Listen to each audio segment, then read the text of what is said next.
creo que merece una reflexión por parte de los profesionales que trabajamos en el área de salud, el tema justamente de los alimentos infantiles, las cadenas de comercialización y cuál es nuestro papel en ese tema, ya que entre los productores de esos alimentos y los bebés, nosotros los profesionales jugamos un papel muy importante. Creo que todo el mundo sabe que existe un código de comercialización de sucedáneos de la leche materna que fue aprobado por la Asamblea Mundial de la Salud en el año 1981, que ese código fue el producto de muchas décadas en las cuales las compañías productoras de sucedáneos de la leche materna estuvieron realizando prácticas de comercialización absolutamente inaceptables, tratando de engañar al público en general, a las madres en particular, pero también a nosotros, a los profesionales de la salud, con argumentos que no podían ser sostenidos desde el punto de vista científico, argumentando que esos alimentos eran iguales o incluso mejores que la propia leche de las madres. Tuvieron que pasar varias cuestiones en el mundo, varios colegas nuestros, varios médicos en distintos momentos históricos como Cecily Williams o el matrimonio Shelif en los años ya 70, denunciando esas prácticas y denunciando los efectos sobre la salud y el impacto en la mortalidad infantil del uso indiscriminado de esos alimentos artificiales. Así fue que se llegó entonces a la aprobación del Código Internacional de Comercialización de Sucedáneos de la Leche Materna en 1981. Sin embargo, yo como pediatra puedo decir que en mi formación profesional e incluso en mi formación como pediatra no he recibido un énfasis demasiado marcado en la diferencia que había entre la alimentación artificial y la alimentación natural para un recién nacido. Posiblemente sí, en el discurso siempre estaba presente que la lactancia materna es lo mejor, pero en la práctica era muy fácil, incluso recuerdo como tema de examen en la Facultad de Medicina, que a uno se le preguntara cómo se preparaba una fórmula y jamás se nos preguntara cómo resolver un tema de grietas del pezón, por ejemplo. Fue un camino que tuve que ir también aprendiendo a descubrir, y cuento esto porque creo que debe ser la situación que muchos de los que me están viendo y escuchando en este momento les ha tocado vivir. Ir descubriendo por mí mismo también cuáles eran las diferencias entre esos bebés y esos lactantes que atendía en mi propio consultorio, cuando eran alimentados con una fórmula o cuando eran alimentados naturalmente. Y a partir de eso me surgió también la inquietud de ver por qué era que yo había sido inicialmente colonizado por esas ideas que hacían como una opción sin demasiado análisis entre una cosa o la otra, y que a mí en mi rol de pediatra me dejaba más cómodo también por ahí indicar un biberón porque era sobre lo que más conocimiento tenía. El tema es que cuando uno analiza la comercialización de alimentos infantiles y las estrategias de las compañías, nos damos cuenta que atrás de eso, si bien uno reconoce que son alimentos necesarios y que en algunas circunstancias hasta son imprescindibles, en realidad se esconde mucha desinformación. Cuando yo hice mi maestría en salud pública,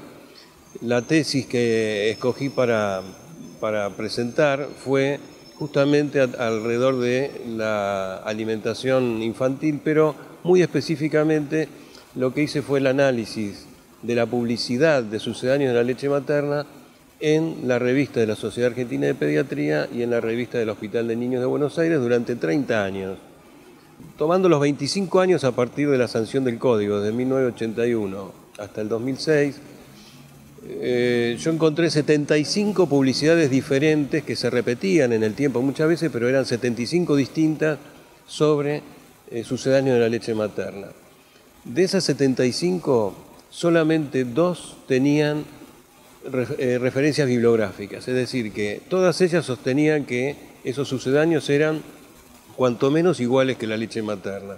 que favorecían el desarrollo inmunológico, el desarrollo intelectual, bueno, todo lo que ya sabemos que se dice de las fórmulas infantiles. Sin embargo, cuando uno buscaba, bueno, ¿y dónde está el sustento científico? Siendo que eran publicidades dentro de revistas científicas. Solamente 2 casos tenían referencias bibliográficas, como digo, de 75. De esas referencias, en realidad eran, entre las 2 publicidades había 3 referencias y las 3 eran investigaciones citadas allí que habían sido financiadas por las propias empresas. Por lo tanto, existía un absoluto conflicto de interés. En resumidas cuentas, no hay sustento científico que avale los dichos de las compañías respecto de sus productos, lo cual, insisto, no los invalida para el uso cuando hace falta, pero los pone muy lejos de lo que es la alimentación al pecho. Cuando uno analiza, además, la inversión que hacen esas compañías en publicidad y algo que por ahí molesta decirlo entre nosotros, pero yo creo que lo tenemos que hablar, que es cuánto se invierte en nosotros mismos, cuánto se invierte en regalos, en viajes, en patrocinios. En realidad uno tiene que pensar que todo eso sale del bolsillo de los consumidores, que en determinado momento también somos nosotros. Por ser profesionales de la salud, no dejamos de ser consumidores de productos, de fármacos y también, en este caso, de alimentos infantiles. Y si tomáramos conciencia del impacto que eso tiene, las compañías farmacéuticas en general, y no están exentas las de alimentos infantiles, gastan por lo menos 3 veces más en publicidad, entre las cuales nos incluyen como parte de los gastos de publicidad, que en investigación. O sea, hay mucho menos desarrollo en investigación que lo que se invierte en publicidad. Por lo tanto, el costo final de un producto para la venta, aún incluso digo un sucedáneo, está muy inflado por todo eso que se invierte en que nosotros seamos, sin darnos cuenta, los propios agentes de venta de esos productos. Yo no hago de esto una cuestión moral, ni mucho menos, pero creo que tenemos que reflexionar cuál es nuestro rol, cuál es nuestra responsabilidad como profesionales, sobre todo a quienes se nos da en custodia la salud de personas muy indefensas por sí mismas, que no pueden tomar decisiones por sí mismas y que están en ese sentido protegidas o cuidadas por sus padres, pero cuyos padres justamente también están confiando en nosotros como los que vamos a recomendarle lo mejor para su salud. Creo que el uso de sucedáneos de la leche materna tiene un rango muy pequeño, muy restringido para su indicación, que la Organización Mundial de la Salud tiene en cuenta en las indicaciones, las razones médicas para la indicación de sucedáneos de la leche materna.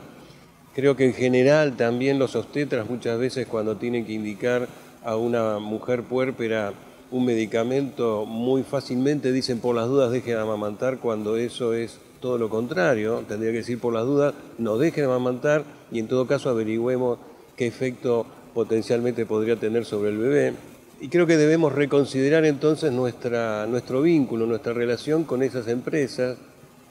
Quizás uno podría extender con las empresas farmacéuticas en general, pero si es necesario aceptar esos regalos, si creemos que el aceptar, aunque sea una lapicera, no nos condiciona de alguna manera al momento de hacer una indicación, y esto está absolutamente probado y escrito en la bibliografía científica internacional, como sin darnos cuenta nosotros relegamos parte de nuestra independencia y nuestro criterio científico y profesional cuando estamos aceptando un regalo de una empresa, en este caso productora y comercializadora de sucedáneos de la leche materna, y volver a pensar en cuál es el fin por el cual en algún momento de nuestra vida nosotros decidimos ser profesionales de la salud y sobre todo vinculados a la salud materno-infantil, que es una especialidad crítica, muy particular en algún sentido, y que en el caso de quienes trabajamos sobre todo con los lactantes, con los bebés,